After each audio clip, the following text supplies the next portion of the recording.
Rain hammered softly against the glass walls of Aurum Sky Lounge, tracing silver veins down the window as if the night itself was bleeding.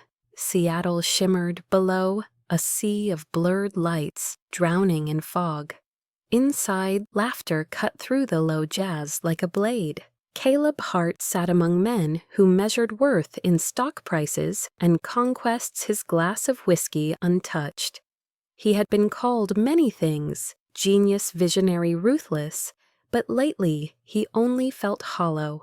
Across from him, Preston leaned back in his seat, smirking beneath the warm glow of amber light. "You've built a world that isn't real, Hart?" Preston said, swirling his drink. "Virtual lives, digital hearts. Tell me, when was the last time you touched something that wasn't code?" Caleb gave a quiet half smile. "Reality is overrated." The group chuckled. Their suits gleamed, their watches caught the light like trophies of a life too polished to feel. Preston's voice rose again, drunk with arrogance and bourbon. "You'll bet you can't get someone real to offer herself to you tonight. Not a model, not an influencer, just someone who actually works for a living." The table erupted in laughter. Caleb leaned back, eyes narrowing. "And what if I can?" "Then maybe you'll prove you're still human." For a second, Caleb's jaw tightened. His gaze drifted toward the rain-streaked glass. Below the city pulsed cold and alive. He took a sip of whiskey, its burn tasting of defiance. Preston grinned. "To the bet, gentlemen." Glasses clinked, and a ripple of laughter filled the air. Outside, thunder murmured low, as if the city itself disapproved. The night moved on. Waitresses floated between tables in black and gold, balancing trays and fake smiles. Among them was Maya Torres. Her ponytail was damp from the drizzle she'd walked through to get here, her shoes squeaking faintly on marble. She wasn't the kind of woman men like them noticed. She carried herself with quiet dignity, eyes fixed on her work face, tired but kind. Caleb didn't see her until the sound of glass shattering snapped his attention away from his phone. A crimson stain spread across his shirt, wine dripping down in elegant streaks. The table went silent for a second before laughter exploded again. Preston barked out, "Well, looks like you found your real girl, Hart." Maya froze mortified. "I'm so sorry, sir," she stammered, grabbing napkins. Her hands trembled, and her dark hair fell over her eyes. Caleb stood slowly, his expression unreadable. He should have been angry, but instead, he was struck by something unfamiliar, the look in her eyes. They weren't pleading, they were steady, defiant even. "It's fine," he said softly, though the red stain bloomed like a wound on his chest. "Accidents happen." Preston leaned forward, whispering loud enough for the table to hear. "Guess the night just got interesting." The men roared with amusement, but Caleb's gaze lingered on the waitress. She apologized again, voice low and shaking, but he only nodded, watching as she hurried away. Something about her lingered, a shadow in his thoughts he couldn't shake. As the music swelled, Preston nudged him. "She's real enough, Hart. Think you can win your little bet tonight?" Caleb exhaled, glancing once more toward the bar where Maya was struggling to clean the spill. She looked fragile yet strong, out of place, but not broken. For a moment he imagined what her life must be like. Outside these glass walls, rainy bus stops, cheap coffee, long shifts, a tired smile that no one noticed. He looked back at his reflection in the window. The rain blurred his face, distorted, unfamiliar. "Maybe," he said quietly, more to himself than anyone else, "maybe I already lost." Thunder rumbled again, rolling over the skyline. The laughter around him faded into noise. He slipped his hands into his pockets and walked to the window, staring out at the city. down below, 1,000 people hurried through puddles and neon light, chasing something real, while he stood above them, untouched. Behind him, Preston called out, "You're not backing out now, are you?" Caleb turned his eyes colder now, the mask of control sliding back into place. "No," he said, "let's see where this night goes."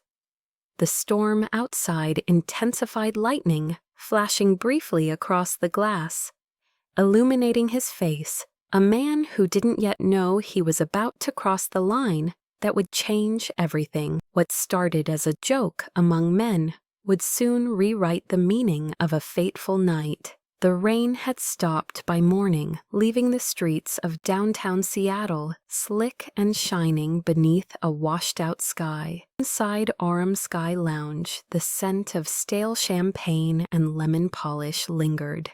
Maya Torres stood by the counter, wringing a damp rag between her hands, as her manager lectured her for the 3rd time that week. "You're lucky Mr. Hart didn't file a complaint," he snapped, slapping a stack of receipts onto the bar. "If we lose clients like him, you lose your job."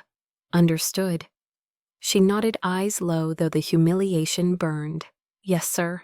The man walked away, leaving her alone with the echo of her mistake. Maya exhaled slowly.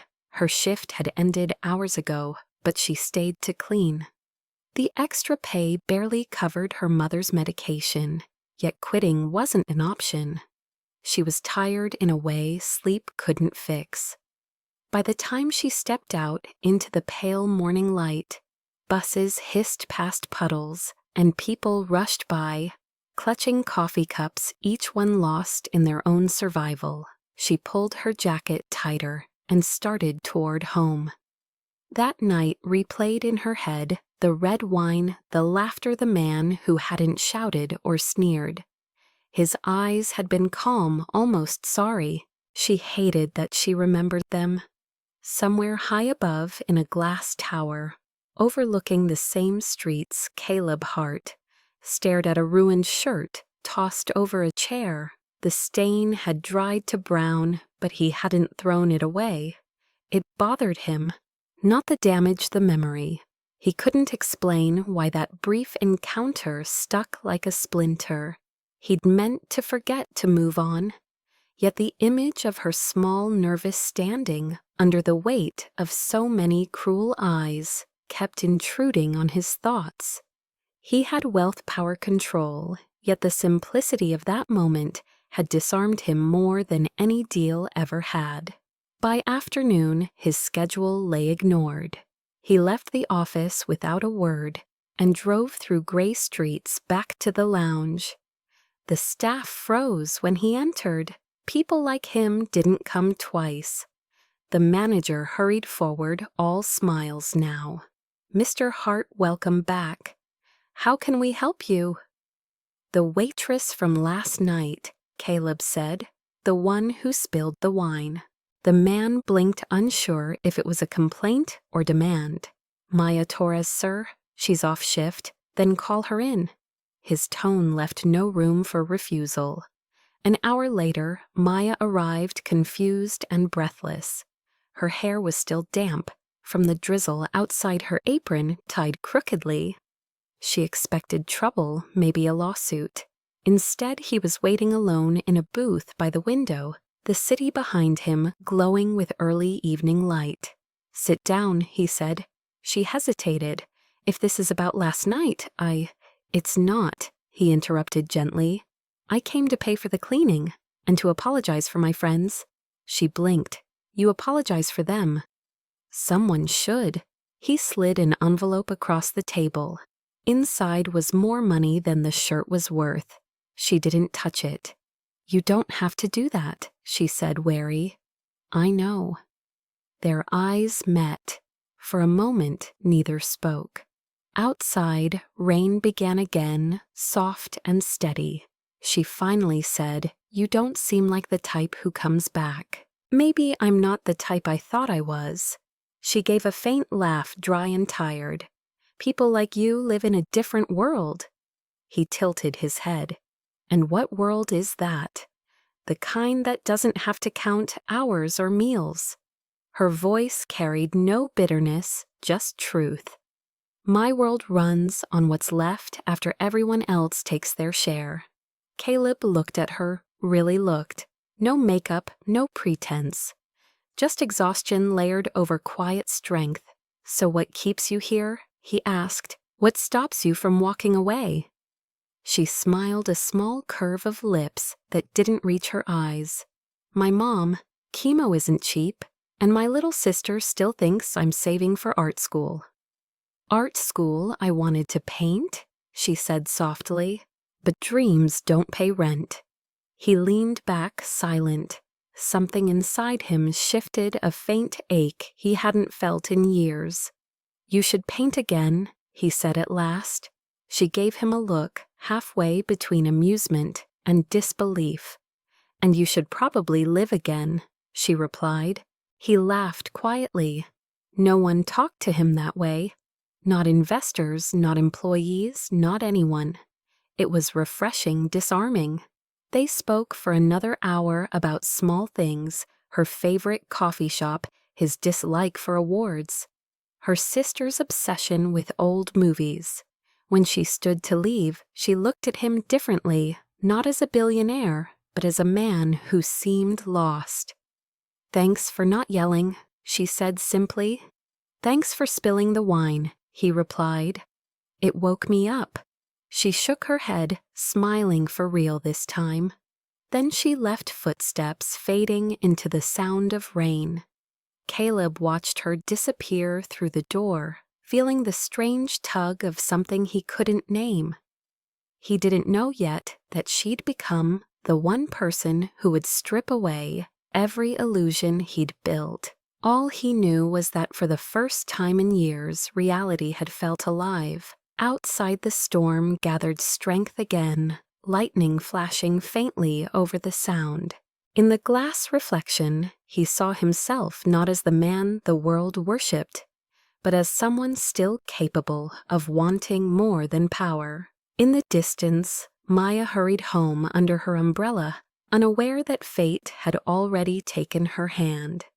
Two worlds had brushed for a moment, brief and accidental, yet something invisible had begun to pull them back toward each other. Neither of them would ever be the same again. The following nights returned Caleb to silence, but it was the kind that echoed. He couldn't sleep. Work became a blur of numbers, meetings, and faces that meant nothing. Every time he closed his eyes, he saw hers the way she looked when she said she wanted to paint. Again the tired defiance in her eyes. It unsettled him more than he wanted to admit. Preston's name flashed across his phone one evening, pulling him out of his thoughts. The text was short, cruel, and familiar. You're losing your touch, heart. Thought you said she'd offer herself by now. Caleb stared at it for a long time, his jaw tightening the glow from the screen reflecting in his drink. He deleted the message, but the words burned in his chest. It had been a stupid conversation, a joke turned wager, among men too rich to know restraint. He hadn't thought about it since that night, or maybe he had, and refused to call it what it was. A wound disguised as pride. The rain returned that Thursday, washing Seattle in gray. Caleb left his office early, driven by something he didn't understand, and found himself walking into Aurum Sky Lounge again. The air was heavier that night, the kind that carried the scent of whiskey and regret. He saw her immediately. Maya stood by the bar, hair damp from her dash through the storm-cleaning glasses, with the focus of someone holding their world together by habit alone. Her hands moved mechanically, but her eyes looked distant. She didn't notice him at first. "You're back," she said finally, catching his reflection in the mirror behind the counter. "You planning to buy more shirts this week?" "Maybe just one," he said with a faint smile, sliding onto a stool. "How's your mom? Tired? But she's fighting, and your sister." Still drawing castles on the walls. She paused, drying a glass. She thinks I'm brave. He looked at her quietly. Aren't you bravery doesn't pay medical bills? The words hit harder than she knew. He hesitated before speaking again, his voice low. How much do you owe the hospital?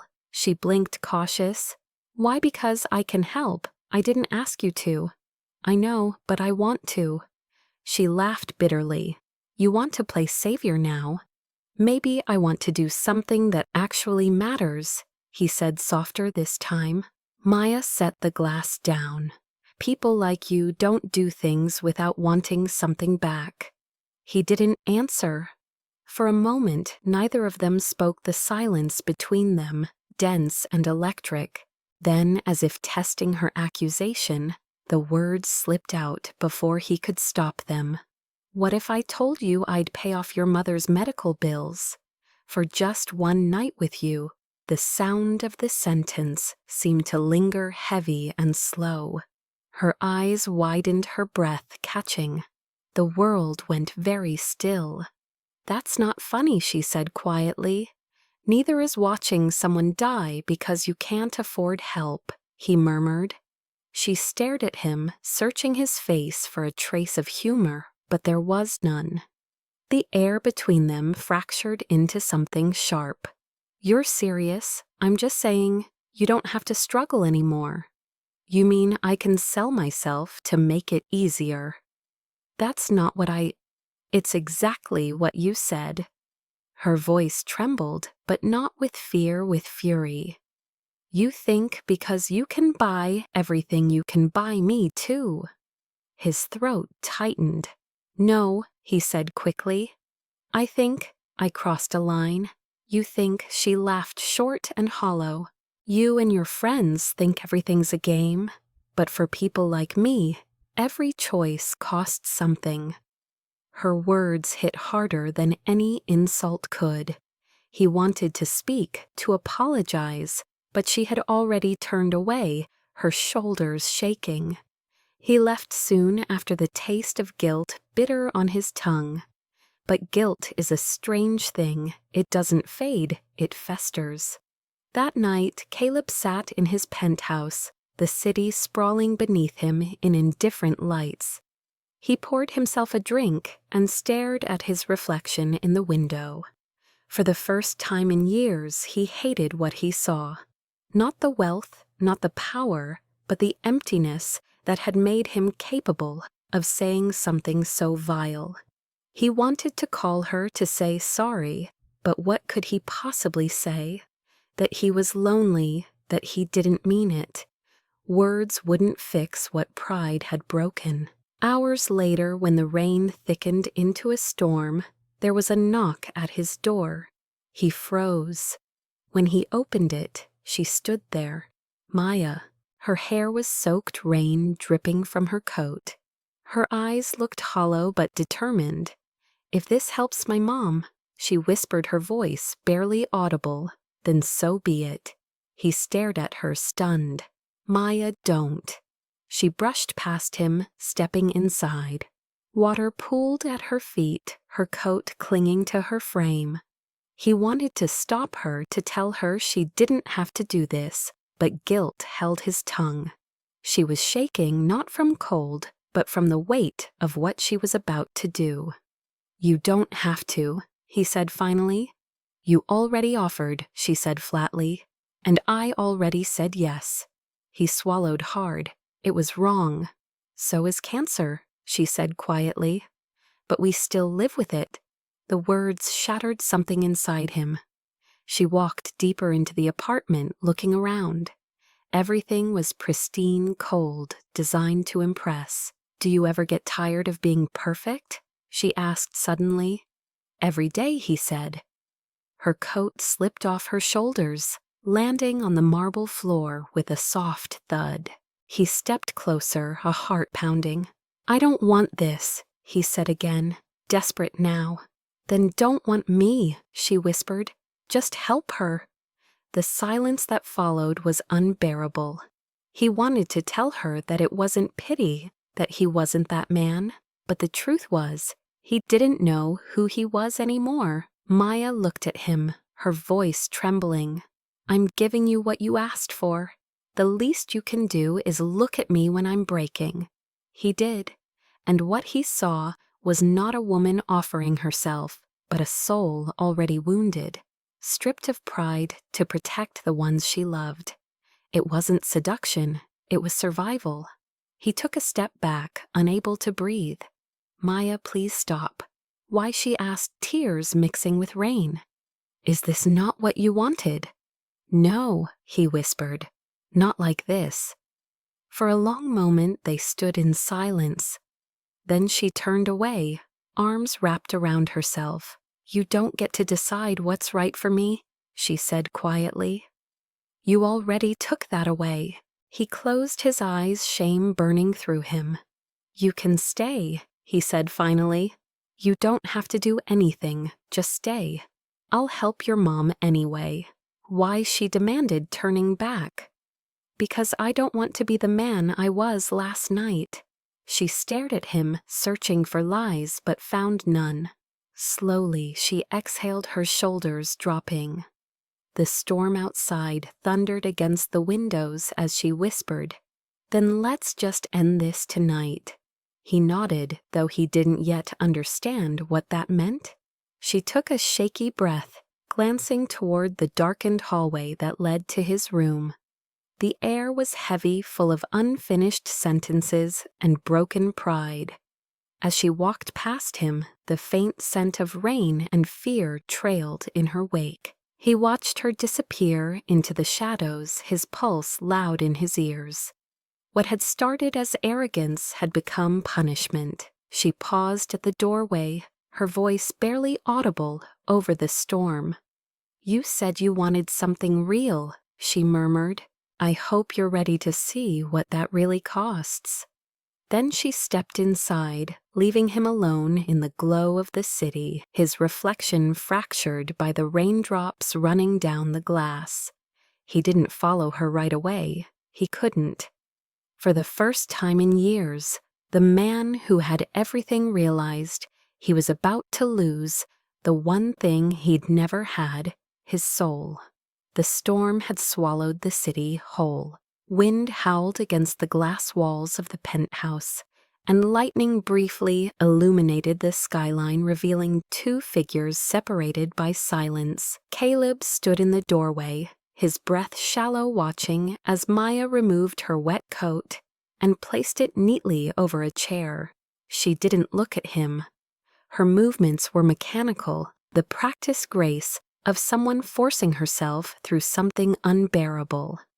The rain outside drummed harder, a metronome to the tension thickening the air. She turned toward him, finally, her voice low but steady. "Turn off the lights." He hesitated. "You don't have to, please," she said quietly, not pleading but commanding.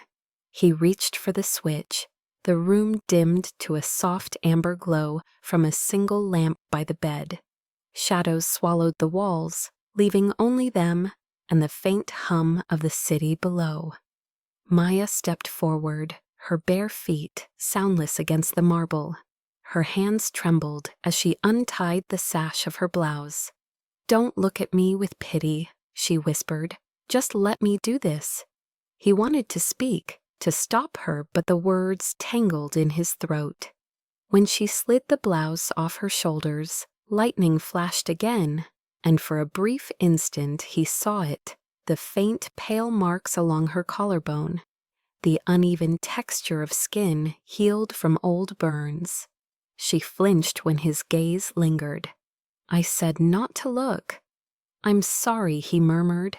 "I didn't know." "Of course you didn't," she said, her voice shaking. "Men like you never do." She reached up, fingers trembling, unfastening the chain around her neck. A small silver locket hung from it, glinting in the light. "My husband gave me this," she said suddenly, almost as if to herself. "Before the fire." He froze. "You were married."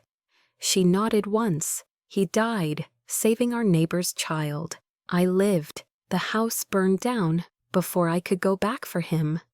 Her voice cracked, but she didn't stop. People said I was lucky to survive. She gave a hollow laugh. They didn't see what the fire left behind. Caleb felt something twist painfully inside him. "You don't owe me this," he said. "You don't owe anyone anything." "It's not about owing," she replied. "It's about control. For once, I want to decide what happens to me, even if it hurts." She looked up at him, then her eyes gleaming in the half-light, and he understood. This wasn't surrender, it was reclamation. Every scar, every word was an act of defiance. She reached for the clasp at her back, but his hand caught hers before she could continue. "No," he said softly. "Not like this." She looked startled, confused. "You made the offer," she whispered. "You said one night." "I was wrong," he said, his voice rough. "I was angry and drunk and trying to feel powerful, because I don't know how to feel human anymore. But you don't deserve to be the consequence of my shame." The silence that followed was heavy, filled only by the sound of rain. Maya's lips trembled. "You think refusing me makes you a better man?" "No," he said simply. "It just means I finally see you."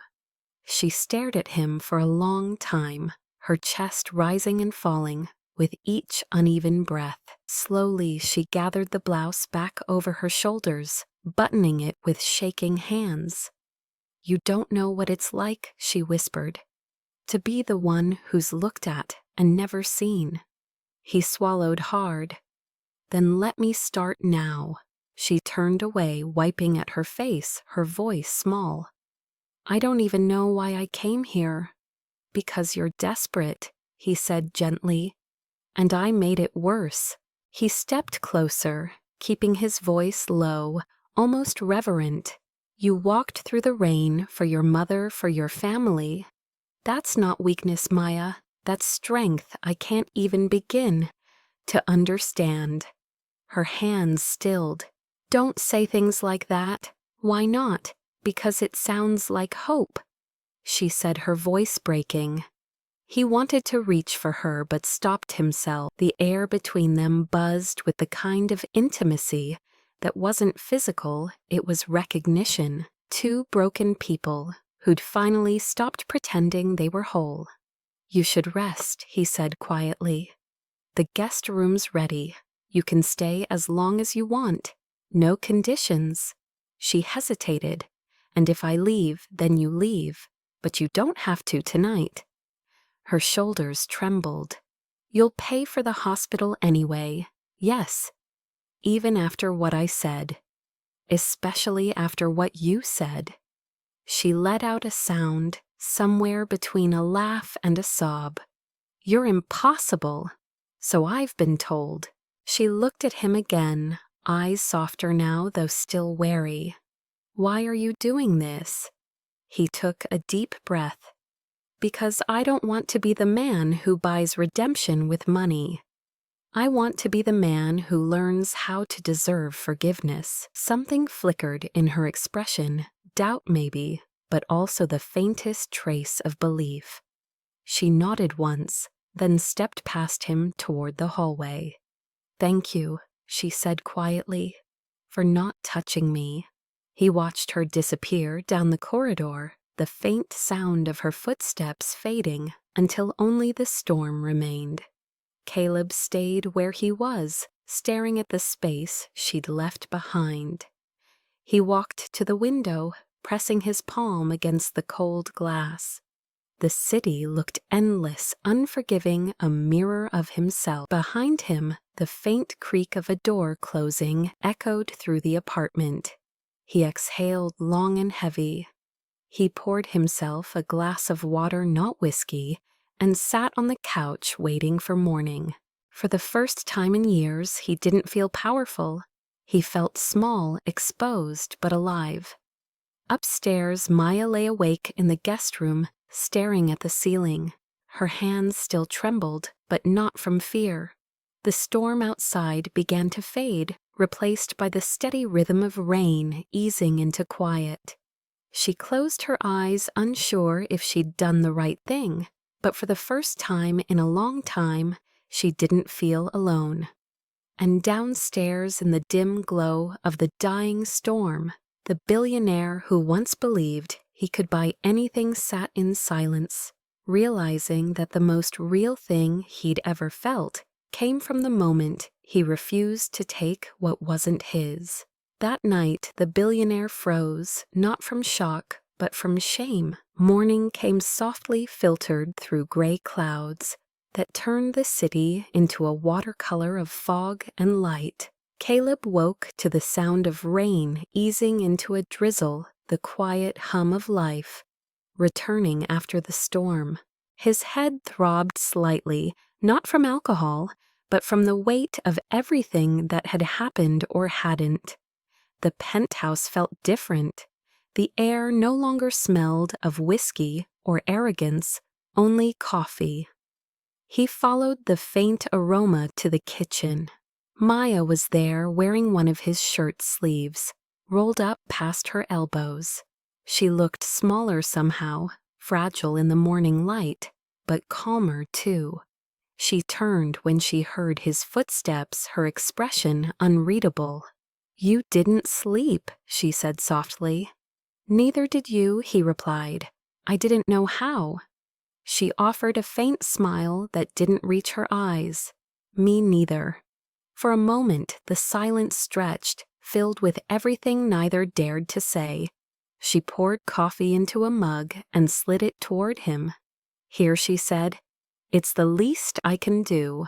He accepted it carefully, the warmth grounding him. "You don't owe me anything," he said. "Last night, you shouldn't have had to be here." She shrugged slightly. "Shouldn't have doesn't change what is."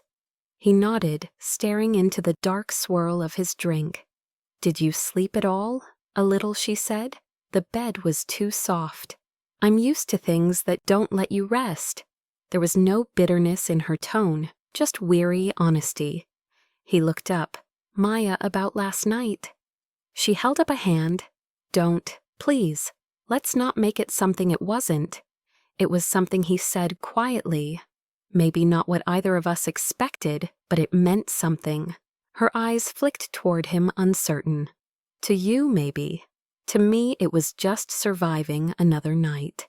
He wanted to argue, but he couldn't, because she was right. For her survival wasn't metaphor, it was currency. "I said I'd help your mom," he reminded. "That offer still stands." "I know," she said softly. "And I'll accept it, but not because I'm some broken charity case. I'll pay you back." "You don't have to." "I do," she insisted, her voice suddenly sharp. "Because if I don't, it'll feel like you bought me anyway." The words stung, but he understood. "Then it's a loan," he said. "No interest, no conditions." She looked at him for a long moment before nodding. "All right, a loan." She finished her coffee and set the cup down with a quiet clink. The silence between them shifted again, less tense but heavy, with something neither could define. "I should go," she said, finally glancing toward the door. "Your shirt looks better on you," he said before he could stop himself. She gave a faint laugh. "Don't start flattering me now. It's too early. It's too honest," he said. She rolled her eyes, trying not to smile. "I'll wash it and send it back." "Keep it," he said. "A souvenir, a reminder of what that I'm not always the man people think I am." She studied him, brow furrowed, as if she wanted to believe him, but couldn't quite. "People don't change overnight, Caleb." "Maybe not," he said, "but they can start." She looked away, breaking eye contact. "I'm not your redemption arc," she said quietly. "I didn't come here to fix you." "I know," he said. "Maybe you just reminded me I needed to try." She exhaled, her shoulders softening. "You talk like someone who's just discovered guilt." "Maybe I have." "Good," she said simply. "It means you still have a conscience." She slipped her shoes on, gathering her bag. "You sure you don't want breakfast?" he asked. I've got more money than I know what to do with, but I make terrible pancakes. That made her laugh for real, this time a quiet, brief sound that warmed the space between them. No, she said, shaking her head. I've got a shift in an hour, at the lounge for now. Until I can find something else. He reached into his jacket and pulled out a folded check, sliding it across the counter. For your mom's treatment. Don't argue. She stared at it, jaw tightening. You really don't know how to stop, do you? I'm trying to do the right thing, he said. For once. She hesitated, then picked up the check and folded it carefully. Fine, but if you ever tell anyone about this, I'll deny it. Deal. She turned to leave, pausing by the doorway. Thank you, she said quietly. Not for the money, for not. She didn't finish the sentence. He nodded. You don't need to thank me for being decent. Maybe not. But people like you don't usually remember how. With that, she walked toward the elevator, her footsteps soft against the marble. He followed her with his eyes, memorizing the moment without meaning to. Just before the doors closed, she turned back. Take care of yourself, Caleb, she said. You look like someone who forgot how to. You too, he replied. And Maya, she lifted her gaze. Yes, for what it's worth, he said, voice quiet. You were the only real thing in that bar. She held his eyes for a heartbeat, then the doors closed. The penthouse felt emptier than before. Though her presence still lingered the scent of coffee, the faint warmth in the air, the echo of her voice, Caleb stood in the silence, staring at the checkbook on the counter. He noticed something beside it, a small photograph, face down. When he turned it over, he saw a picture of Maya with her mother, both smiling under a tree in the summer sun. It must have fallen from her bag. On the back, written in careful handwriting, were 3 words, for when it hurts. He traced the letters with his thumb, his throat tightening. The rain outside grew steady again, soft and constant. For the first time in years, he didn't reach for whiskey. He just stood there holding the photo, realizing that somewhere between arrogance and guilt, something inside him had begun to shift. He didn't know what came next, but he knew this much. He wanted to deserve that kind of smile. The story broke on a Monday morning, splashed across gossip headlines and financial blogs alike. Billionaire's secret night with Waitress, a bet gone wrong. The words burned brighter than the Seattle skyline, spreading through news feeds like wildfire. Caleb's phone exploded with messages, notifications, and questions that all sounded the same. Is it true? Who is she? Why would you risk everything for a waitress? At first, he thought it was a joke, another smear campaign by a rival investor. But when he opened the article, his blood turned to ice. There was a photograph, a blurry image of Maya leaving his building in the early hours of dawn. Wearing his shirt, her hair damp from the rain. The caption beneath it read, "The price of power revealed." Beneath that, a quote from an anonymous source. It started as a bet among billionaires. Hart took it too far. He didn't need to wonder who leaked it. Preston's smug tone echoed in his mind even before his assistant walked in holding the phone. He's online too, she said, avoiding his eyes. Caleb answered, voice low and cold. You did this. Preston chuckled, his voice dripping with satisfaction. Relax, Hart. The world loves a scandal. You'll survive. You always do. Not this time, Caleb said. You crossed a line. Oh, come on, Preston replied. You made the bet. You set it in motion. Don't act righteous now. Caleb hung up before he could say something worse. His reflection in the glass window looked back at him, polished, powerful. but now hollowed by shame. Outside, camera flashes sparked like lightning from the street below. They were waiting for him to fall. He did what he always did. He called his legal team, his PR manager, his investors. They told him to stay quiet, deny everything, wait it out. But as the hours passed, the silence only made it worse. Online, her name began to trend. Maya Torres. Strangers dug through her life, her job, even her mother's illness. Headlines questioned her motives. Some called her a gold digger. Others called her a victim. She lost her job by noon. The lounge manager left a short voicemail, his voice trembling with embarrassment. "I'm sorry, Maya, but we can't afford this kind of attention." That afternoon, she walked out of the hospital after being told her mother's treatment plan had been put on hold due to financial uncertainty. Her hands shook as she dialed Caleb's number, fury boiling beneath the surface of heartbreak. He picked up on the first ring. "Maya," he said quickly, "I saw the news. I'm fixing it." "Fixing it?" she snapped. "You can't fix what you broke." "It wasn't me." "No," she said bitterly. "It was the man you call your friend, the one you made a bet with." Her voice cracked. "Do you even remember that night, what you said to me? One night for your mother's bills. That's who you are to them. And now that's who I am."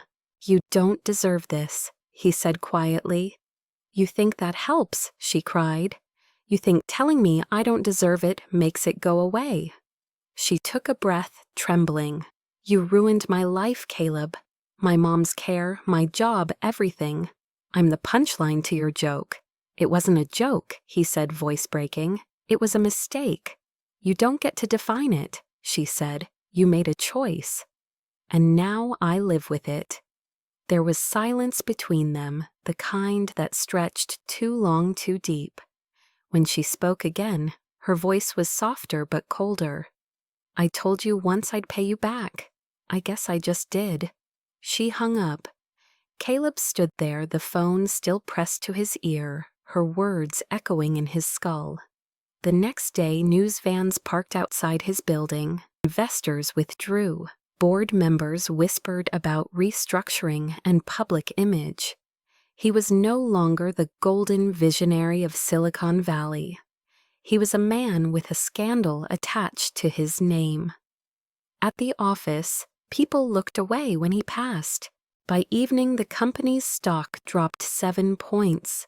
His CFO called it temporary damage, but Caleb knew better. Reputation was currency, and his was bankrupt. That night, he drove without destination, the city lights blurring through his windshield. He ended up outside the hospital where Maya's mother was admitted. Through the glass, he saw her sitting by her mother's bed, holding her hand, shoulders slumped but steady. He didn't go in. He couldn't. The next morning, a photo of him outside the hospital appeared online. Heartstock's waitress in aftermath of scandal. The damage was irreversible. That week, the board forced his resignation. He signed the papers in silence, then walked out of the building that had been his life's work. Outside, reporters shouted questions that sounded more like accusations. "Is it true she was part of a bet? Did you pay her? Are you in love with her?" The last question hit hardest. He said nothing. Back in her apartment, Maya turned off the television, sick of seeing her own face. The noise wouldn't stop the online comments, the reporters knocking at her door, the strangers photographing her when she went to buy groceries. She sat in the dark, her mother sleeping in the next room, the city buzzing beyond her walls. When her phone rang again, she almost didn't answer, but she did. Maya Caleb's voice was low, rough with exhaustion. "I know you don't want to hear from me, but I need to say this." "Then say it." "I'm sorry," he whispered. "For all of it, for the bet, for the words, for the pain." She laughed quietly without humor. Sorry doesn't change that I can't walk outside without being followed. I know, that's why I'm calling. I've set up a fund in your name, anonymous. It'll cover your mother's care. Don't, she said sharply. Don't try to make this better with money. That's how this started. I'm not trying to make it better, he said. I'm trying to make it right. You can't, she said simply. You can't buy back my dignity. He wanted to argue, but the truth was too heavy. Then tell me what to do, he said quietly. Tell me how to fix this. She took a long breath, her voice trembling. You don't. You live with it. You sit in it. You feel every second of what it's like to be powerless the way I did that night. She paused, her tone softer but final. Then maybe you'll understand what you took from me. The line went dead. Caleb sat there in silence, the phone still in his hand. Outside the rain began again, steady and relentless, washing over the city like judgment. Days passed, then weeks. Maya disappeared from the news. The world moved on to the next scandal, the next broken life. But for Caleb, the noise never stopped. Every article, every headline became a mirror, reflecting the man he hated most himself. One night, as he walked through his empty apartment, he caught sight of the wine stain, still faintly visible, on the edge of his rug. He knelt, tracing it with his fingers, remembering her face, her voice, the rain on her hair. He closed his eyes. The laughter of that night echoed in his head, cruel and hollow. He realized with painful clarity that Maya had been right. Money couldn't fix what pride had destroyed, and no amount of power could buy back the moment he chose ego over empathy. He stood by the window, looking down at the city, now just lights in the dark, and whispered into the emptiness, I never meant to hurt you. But the rain outside didn't answer. It just fell steady and indifferent, as if washing the world clean of him. The world moved on, but Caleb Hart did not. Weeks turned to months, and the scandal that had once consumed the news faded into memory for everyone except the man who had caused it. His name was no longer attached to innovation or success, but whispered like a cautionary tale in boardrooms and bars. Investors withdrew their faith partners, severed ties, and even the people who once sought his approval now avoided his gaze. His apartment grew colder, the silence heavier. He sold his penthouse overlooking the Sound and moved into a smaller place downtown where no one cared who he was. The days bled together. He woke before dawn, walked aimlessly through rain-slick streets, and returned to empty rooms. The once brilliant mind that built empires now struggled to build a reason to keep going. He had lost more than his company. He had lost himself. Sometimes he still saw her face, in reflections the way she looked that last night, when she told him to live with it. And he did. Every day was a quiet punishment. He avoided the internet, but even isolation couldn't save him from reminders of what he'd done. Billboards for his former company flashed the slogan he'd written years ago, creating a better reality. He almost laughed at the irony. His reality had become one he couldn't escape. The wine stain on the rug had been left behind in the penthouse, but the memory clung to him like the smell of smoke after a fire. He had been the fire. One gray morning, while rummaging through old boxes, he found his phone, buried under paperwork. The last photo on it was one he didn't remember. Taking Maya at the bar, laughing with the bartender before the storm that changed everything, her face was relaxed alive. It hit him how easily he had turned a real human being into collateral for his own pride. He closed the phone and sat in silence until the sky outside turned dark again. That week, an email arrived from the board of his old company. It was a formality, informing him that his non-compete clause had expired. It meant nothing now, but reading it felt like being erased. The last tie to the life he'd built was gone. He didn't respond. He packed a few clothes into his car and drove north without a destination. The rain followed him along Highway 101, blurring the world into streaks of gray and green.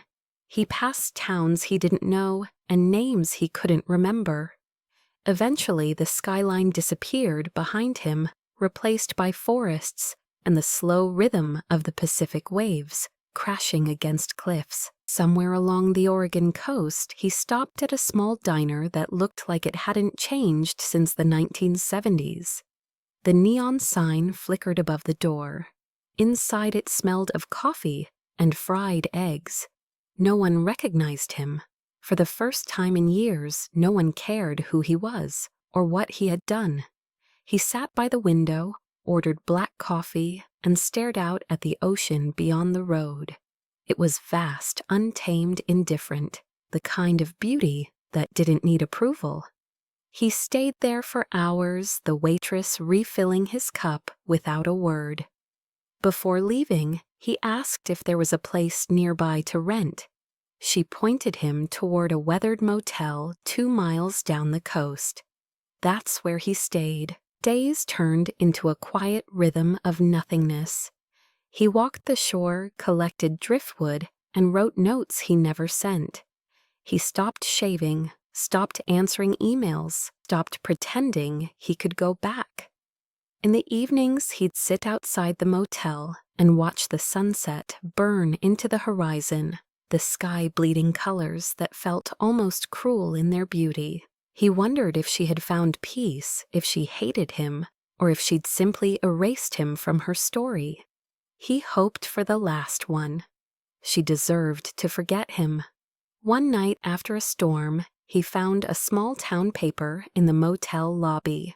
The front page showed a local cafe that had just opened Fateful Grounds, a new beginning for local artist Maya Torres. His heart stopped. The article was small, tucked between ads and weather updates, but her face was unmistakable. She stood in front of a brick building, smiling faintly, a coffee mug in her hand. The caption beneath read "Owner credits second chances for her new life." He stared at the photo until the words blurred. She had survived. More than that, she had built something. His first instinct was to drive straight there to see her, to apologize again. But he didn't. He wasn't ready, not yet. What right did he have to walk into her peace after all he'd done? So he stayed. For days, then weeks, then months. He worked odd jobs at the harbor, stacking crates, fixing nets. The physical exhaustion was grounding. It stripped him of everything that used to define him: money, reputation, control. He became anonymous, and for the first time, that anonymity felt like freedom. The other workers didn't care who he was. They called him C, offered him beer after shifts, and never asked questions. At night, he'd watch the waves hit the rocks, the same relentless rhythm over and over. The ocean didn't forgive or judge, it simply endured. And slowly so did he. Then one evening, while closing up the docks, one of the fishermen, a gray-haired man named Roy, handed him an envelope. "Someone left this for you at the cafe," Roy said. Said it was from a friend. Caleb frowned, opening it with careful hands. Inside was a single photograph. Maya again, standing behind a counter, her hair tied back, sunlight spilling across her face. On the back, written in her handwriting, were 4 words: "It's not too late." He read it 3 times before lowering it, the wind cold against his face. That night he couldn't sleep.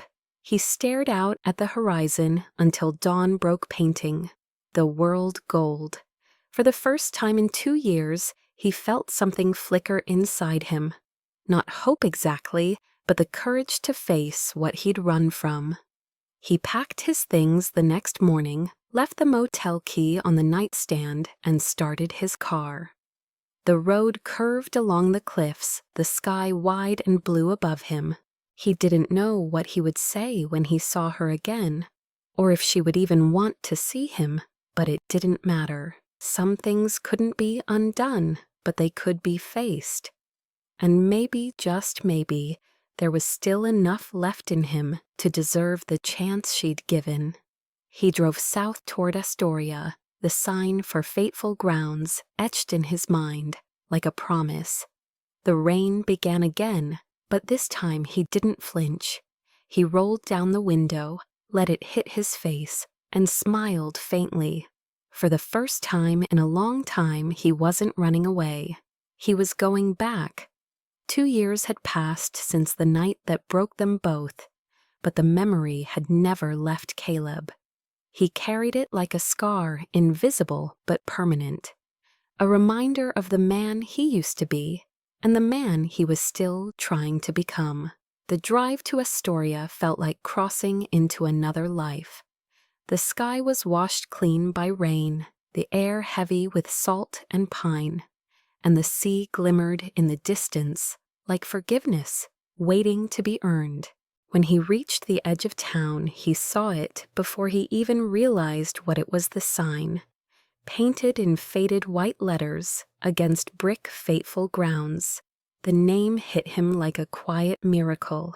The cafe sat on a corner, facing the bay, small but full of warmth, with soft yellow lights glowing through the windows, and a chalkboard outside that read "Kindness is brewed fresh daily." He parked across the street and just watched for a while. People came and went, locals, fishermen, couples, families. It was alive the way good places are when they've been built with love. Through the glass he saw her, Maya. Her hair was longer now, lighter at the ends from the sun.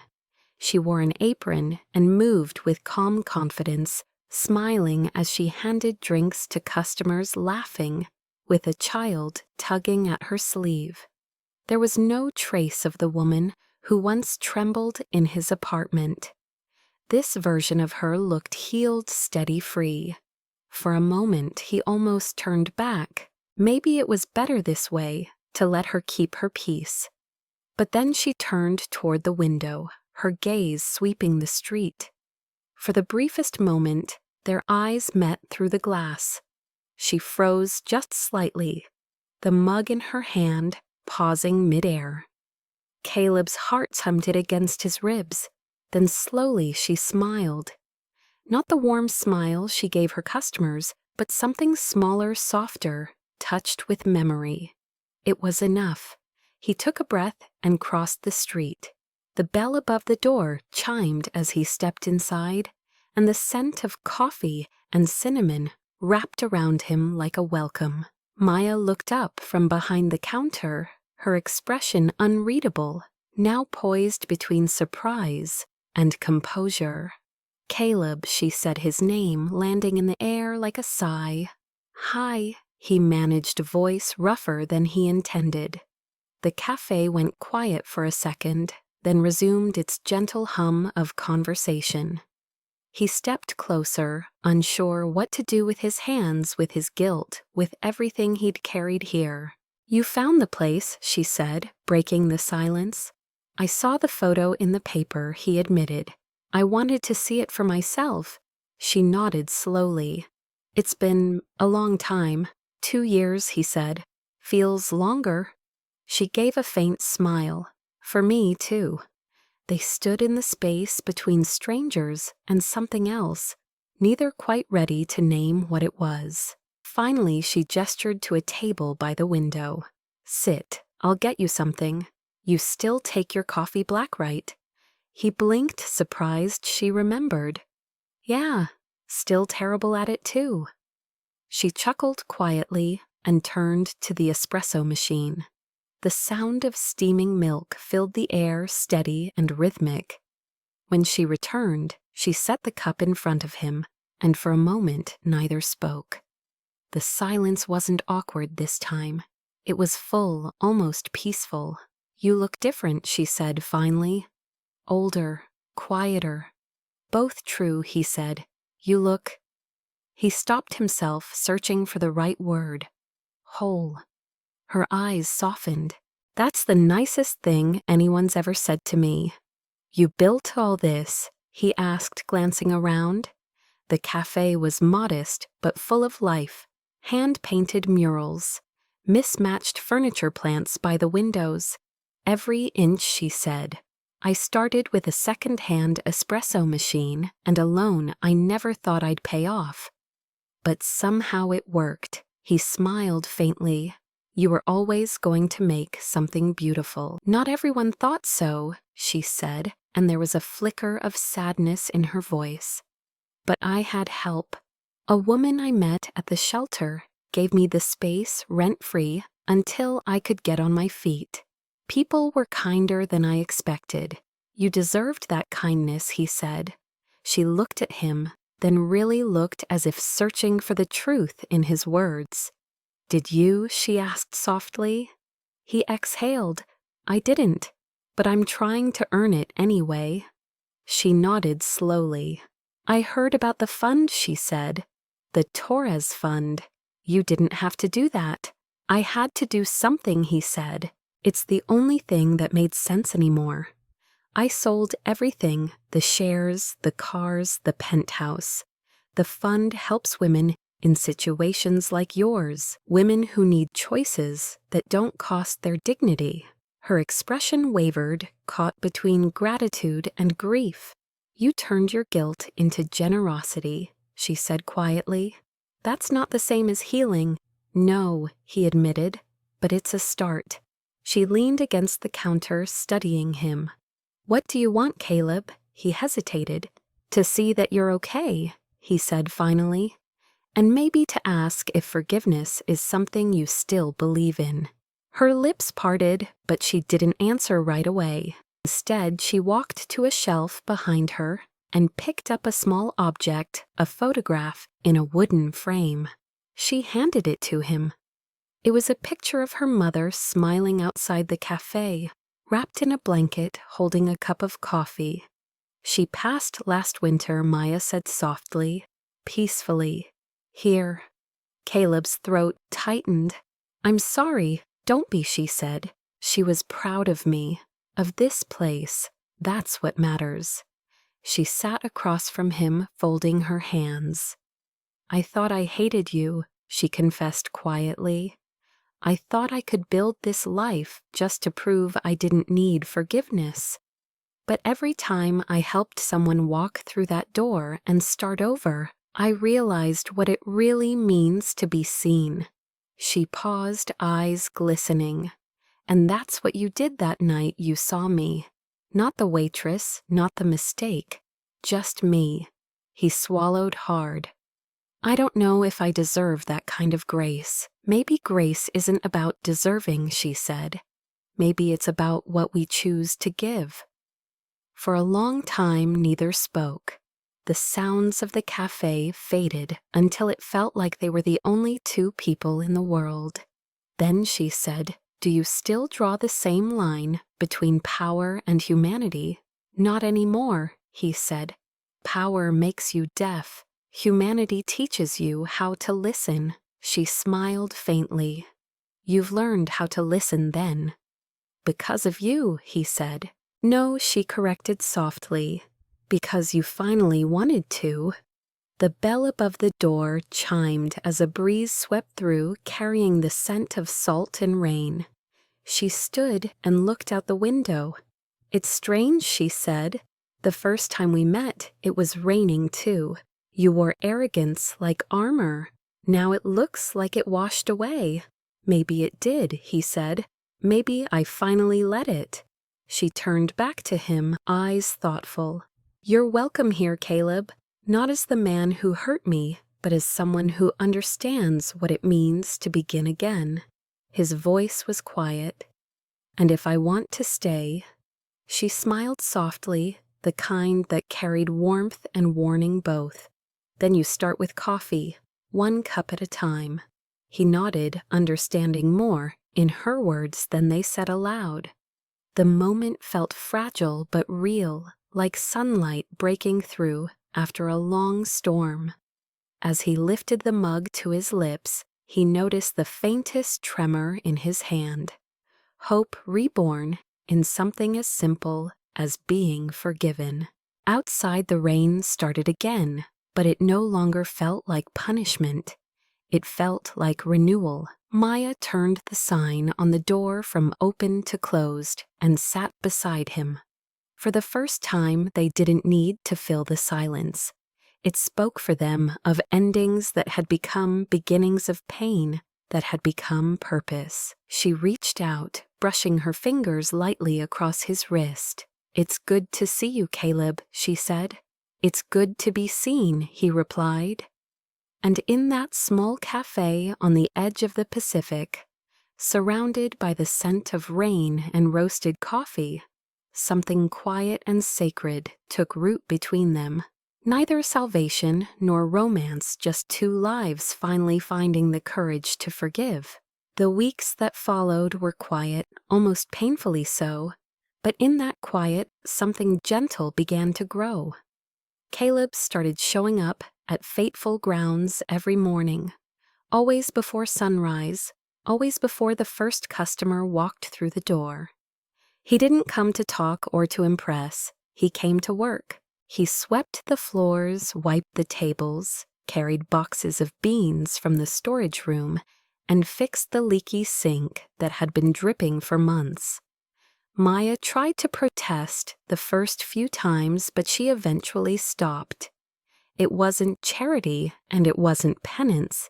It was participation, the simplest form of redemption. The rhythm of the cafe became their shared heartbeat. Mornings smelled of coffee and ocean air. Afternoons glowed with the chatter of regulars. Evenings softened into laughter that felt like home. Caleb, once the man whose voice commanded boardrooms, now took orders from teenagers and learned how to steam milk without burning it. The regulars liked him, the quiet stranger who never bragged, who smiled shyly when thanked, who seemed to understand something unspoken about loss and starting over. Sometimes he caught Maya watching him when she thought he wasn't looking, not with suspicion, but with a kind of cautious curiosity, as if she couldn't decide whether to believe in the man he'd become. At night, after closing, they'd sit outside the cafe with mugs of coffee that had gone lukewarm, watching the rain paint silver lines across the pavement. Those nights had no grand confessions, only the comfort of shared silence. One evening, as the sky turned a deep indigo, Maya broke that silence. "You don't have to keep doing this, you know," she said softly. "Working here, I can hire help." He smiled faintly. "I'm not here because I have to. I'm here because I need to remember what real feels like." She tilted her head. "And what's real, Caleb?" He took a moment looking out at the horizon where the sea met the sky. "This," he said, "work that matters to someone. Words that don't need to impress. A life that doesn't need to be defended." She looked at him, her expression unreadable. "Maybe you're finally learning how to live," she said quietly. "Maybe I'm finally earning it," he replied. As winter gave way to spring, the town changed around them. Tourists began to drift in, drawn by the charm of the little cafe by the water. Fateful grounds became known not for its menu, but for its atmosphere, the warmth of something genuine. Maya designed a new logo herself, a simple outline of a coffee cup shaped like a heart. Caleb built a wooden sign for it, by hand, his palms blistered, but his spirit lighter. When he hung it above the door, Maya watched him and said almost to herself, "You know you're different when you work with your hands." "Maybe that's because I used to build things that didn't last," he said. "Now I want to build things that do." There was a moment of stillness between them, an unspoken acknowledgement that both of them had been broken by the same night, and were still somehow being rebuilt together. That afternoon, she handed him a small cup of espresso with a smirk. "Try this, it's new." He took a sip and winced. "That's terrible." She laughed, the sound like sunlight through rain. "Good. I needed honest feedback." "I'm always honest," he said, pretending to be offended. "You're improving," she teased, slowly. That became their language, soft teasing layered over the slow unwinding of pain. In those moments, healing didn't look like grand gestures. It looked like laughter shared over bad coffee, a hand brushing against, another by accident, the quiet presence of someone who stayed. One evening when the cafe was empty, Caleb found Maya sketching at a table by the window. He hadn't known she still drew. The page was filled with lines of a woman standing in the rain. Head tilted up, eyes closed. "It's beautiful," he said softly. She smiled without looking up. "It's a study for a mural. I want to paint it on the side wall. Something that says we survived the storm." "We?" he asked. "The world," she said. "People like us?" She put the pencil down and turned toward him. "Do you still have nightmares?" sometimes he admitted. "They used to be about the night I ruined everything. Now they're about losing the chance to make it right." She nodded slowly. "I used to dream about that night too. Not the part where you offered me money, but the silence after. The part where you didn't touch me." He looked down, guilt flickering in his eyes. "I couldn't," he whispered. "I saw the scar on your shoulder and realized what I was about to become. I didn't want to be that man anymore." "You stopped," she said softly. "That's what saved me." "No," he said. "That's what saved me." For a long time neither spoke. Outside, the rain had begun again, a gentle whisper against the glass. She reached across the table, resting her hand lightly on his. "Maybe we both needed that night," she said quietly. "To break, to see who we really were underneath." He looked up at her, the corner of his mouth lifting into something like peace. "Then maybe it wasn't all ruin." "No," she said. "Maybe it was the start of grace." The following week, Caleb surprised her. When she arrived at the cafe, she found the sidewall covered in a mural not finished, but started. It was her sketch, larger than life, the woman in the rain head, tilted upward, surrounded by colors that bled like hope. She turned to him, eyes wide. "You did this. I found your sketch," he said sheepishly. "I figured it was time to put something good on the wall for once." She smiled, tears bright in her eyes. "You painted it wrong," she said. Her eyes were supposed to be closed. "I know," he said softly, "but I think she's ready to see again." She didn't answer, just stared at the painting, her hand pressed to her chest. When she finally looked back at him, she whispered, "You really did change. You helped me remember why I needed to." "And what happens now?" she asked. "Now," he said, looking around the cafe. The town, the life he'd stumbled into. "Now I stay, if you'll let me." Her answer came not in words, but in action.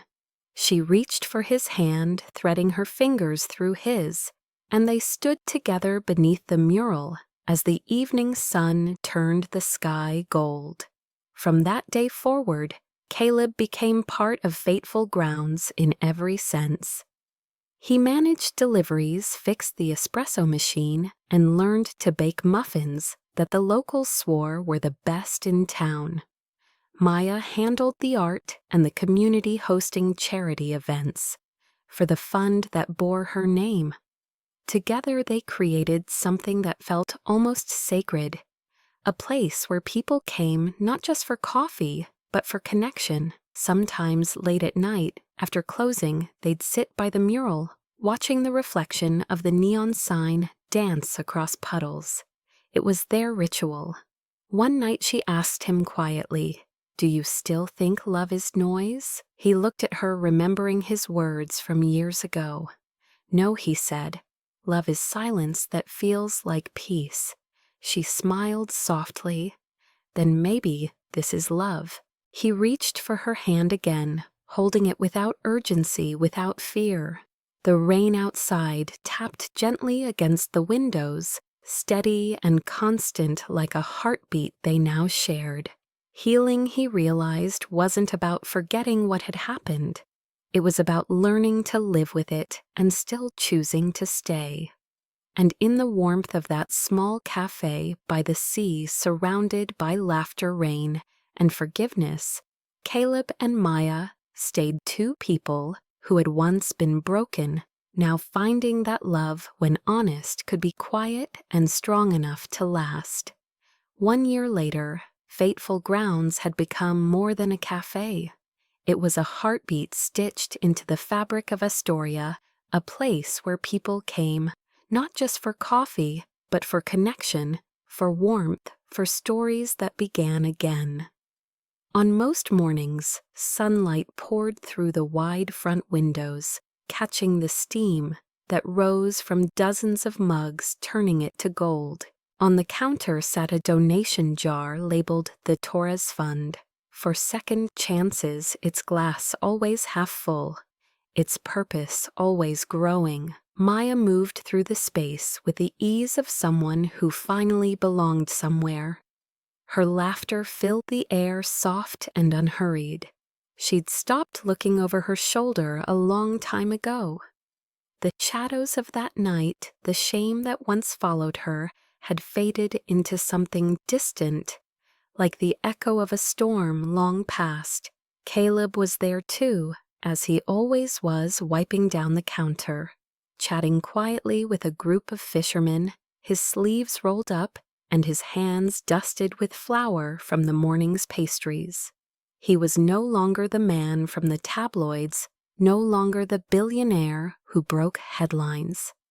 In Astoria, he was simply Caleb, the man who remembered your order, who fixed the sign when the wind tore it down, who brewed every pot of coffee as if it were an act of grace.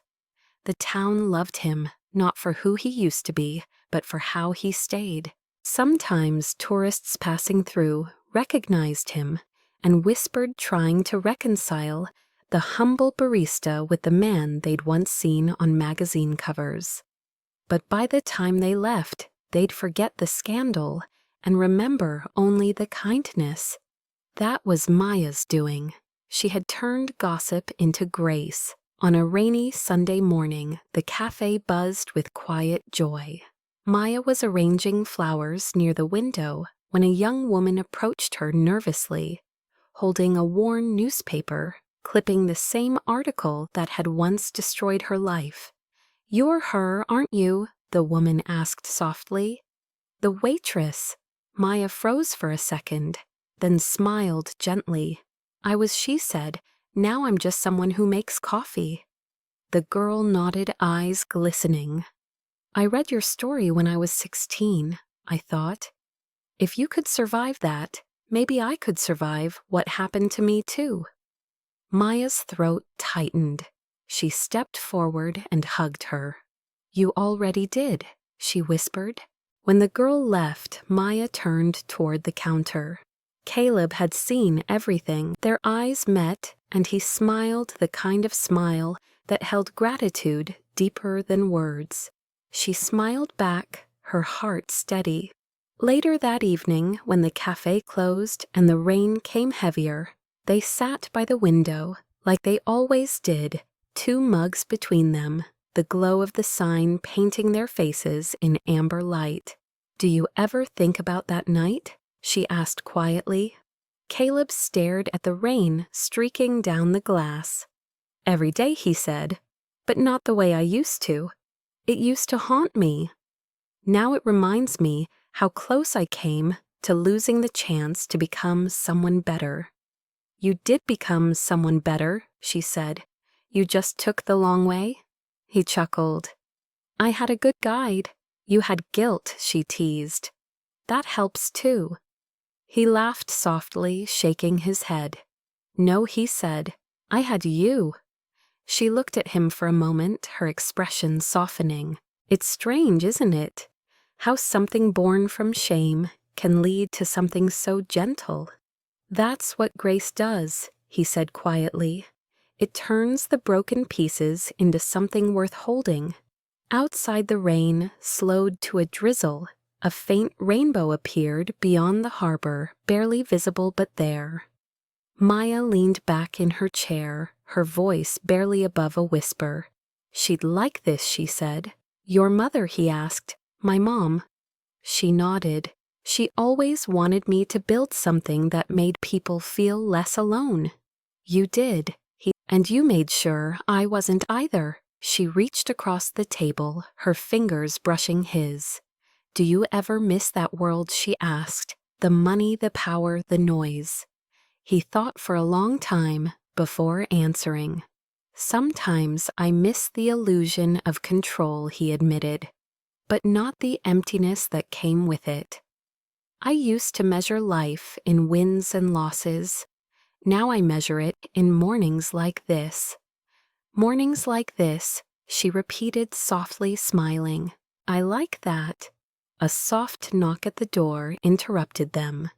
It was past closing time, but Maya rose and peeked through the window. Outside stood a young man, drenched from the rain, holding a cardboard box. Sorry, he said quickly when she opened the door. I'm looking for work. Any chance you're hiring? Maya exchanged a glance with Caleb, and he gave a small nod. We always have room for one more, she said warmly. The young man smiled with relief as he stepped inside. Caleb handed him a towel. Welcome to Fateful grounds, he said. Rule number 1, don't serve burnt coffee. And rule number 2, Maya added with a grin, no bets, ever. The boy looked confused, but they both laughed, and the sound filled the cafe like sunlight through rain. Later that night, after locking up, they stood outside under the awning, watching the town lights shimmer on the wet streets. The mural on the cafe wall, Maya's woman in the rain with open eyes, seemed to glow under the street light. Caleb slipped his arm around her shoulders. You ever think about how far we've come? He asked. Every day, she said. It's funny, we started in a bar full of lies and ended up in a cafe built on truth. He smiled. Maybe that's what redemption looks like. No, she said softly, leaning her head against his shoulder. Redemption is what happens after you decide to stop running. He looked down at her, the corners of his eyes crinkling. And grace, she whispered, is when life still rains, but you finally learn to dance in it. They stood there, letting the drizzle fall softly over them, neither speaking, both content in the quiet. The street smelled of salt and coffee and wet earth. Somewhere a ship's horn sounded in the distance, low and mournful, like a benediction. Months later, a journalist from Portland reached out, asking to feature Fateful grounds in a story about small businesses changing communities. Maya declined the interview. Some stories, she told Caleb, don't need to be told. They just need to be lived. Instead, she wrote a short message on the cafe's website. To those who think they are too broken to begin again, you are not. Sometimes the rain comes to wash you clean, not drown you. The message spread quietly, online, shared thousands of times. No names, no photos, no past, just words that felt true. On the anniversary of the cafe's opening, the town held a small celebration. Neighbors brought flowers, children painted thank you signs, and an elderly woman read aloud from a card that said, "Because of this place, I found hope again." Maya and Caleb stood side by side as the applause filled the air. He turned to her, eyes shining. "You did this," he said. "We did this," she corrected. As the crowd dispersed, he reached into his pocket and pulled out a small object, a silver locket shaped like a raindrop. Inside was the photograph of her and her mother, the one she'd left behind that morning years ago. "I think this belongs to you," he said quietly. Her breath caught. "You kept it." "It reminded me," he said, "that love isn't about ownership, it's about responsibility." She opened it, fingers trembling slightly. "Then I guess it's time I give it back," she said, placing it in his hand. "Because now it reminds me of the same thing." Their hands lingered, fingers brushing, and for a moment the world felt perfectly still. Then she smiled through tears. "Come on, barista," she whispered. "The customers are waiting." As they walked back inside, the bell above the door chimed softly, the same sound that once marked his arrival as a stranger, now marking his return as home. Behind them, the mural glowed faintly in the rainlight. The woman looking upward, eyes open, face calm. The camera of the world, if it could see them, would fade slowly on that image. The man who once bet on a woman to feel powerful, now the man who gave up everything just to deserve her. Inside, laughter rose again, cups clinked, steam hissed from the espresso machine. Outside, rain fell steady, neither cruel nor kind, just constant, as if the sky itself had learned to let go. And beneath that endless rain, grace bloomed quietly. One cup, one act, one heartbeat at a time. Before you go, take a breath and sit with what you've just felt. Stories like this one aren't about billionaires' bets or broken nights. They're about people. About the moments when pride gives way to vulnerability, when a single act of kindness rewrites a lifetime of regret. If this story touched something inside you, if it made you pause and remember that love can grow even after the worst mistakes, then don't let it end here. Let it live in you. Share it with someone who needs to be reminded that redemption isn't a myth. Maybe it's a friend who's given up on love, a mother working 2 jobs, or a man who's forgotten how to say "I'm sorry." You never know whose night you might change with a single story. Here on Emma's Stories, every tale is born from the same belief that no matter how far we fall, grace waits quietly, like rain ready to cleanse, not condemn.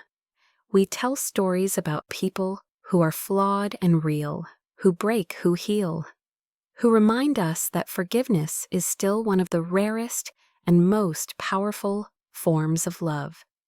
If you believe in that, if you crave stories that don't just entertain, but feel, then subscribe now and stay close. We have more stories coming, stories about second chances, about the kind of love that doesn't sparkle under chandeliers, but glows in the dark corners of ordinary life. Comment below and tell us where you're watching from. Tell us what part of Maya and Caleb's story hit home for you. Was it the moment she said, "Turn off the lights"? Was it the morning she walked away? Or was it when he came back, not to win her, but to deserve her? Your words mean more than you know. They help this community grow one heart at a time. And if you've ever found yourself standing in the rain, wondering whether anyone could still see the good in you, remember this: you are not the storm. You are the soil that survives it. You are the reason something beautiful can grow again. Before you scroll away, take a second to think about your own fateful night. We all have one, the moment when everything seemed lost, when one choice or one mistake changed the course of everything. What if that night wasn't the end, but the beginning of who you were meant to become? Share your story in the comments, or just write one line, "I'm still here," because that's enough. That's where healing begins. If you want to support more stories like this, you can help by liking this video, subscribing to the channel, and turning on notifications. It's free, but it keeps the light on for us to keep creating. And if you want to go even further, you can join our community, where we share behind-the-scenes thoughts, character sketches, and real letters from people around the world who found a piece of themselves in these stories. We call it the Kindness Journal. It's not just a place, it's a promise. A promise that even when life hurts, you're not alone in the dark. So if you're still here at the end of this story, thank you. You're part of something rare. Stay, listen, heal with us. Because sometimes the most beautiful things don't start with perfection. They start with a mistake, a scar, a night of rain, and someone brave enough to stay. Subscribe, share, comment, and remember, grace is not weakness. It's the strongest thing a heart can hold.